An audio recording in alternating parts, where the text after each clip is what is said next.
பழைய லாங்குவேஜ் என்ன செய்ய முடியல, பார்க்க முடியல.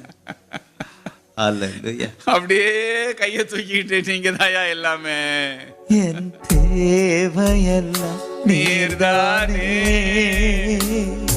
என் ஜீவனுள்ள நாளெல்லாம் என் தேவையெல்லாம் 100% ஆண்டவரை மாத்திரம் ஜீவனுள்ள சார்ந்து கொண்ட அந்த தருணம் வாழ்நாள் நினைவது. தேவையெல்லாம் நீர்தானே, எத்தனை முறை அதை சிந்திச்சாலும் திகட்டாது. ஜீவனுள்ள நாளெல்லாம் நினைச்சு நினைச்சு துதிக்க வச்ச ஒரு தருணம், துதிக்க வச்சுக்கிட்டு இருக்கிற தருணம் அது. நீர்தானே என் ஜீவனுள்ள நாளெல்லாம்.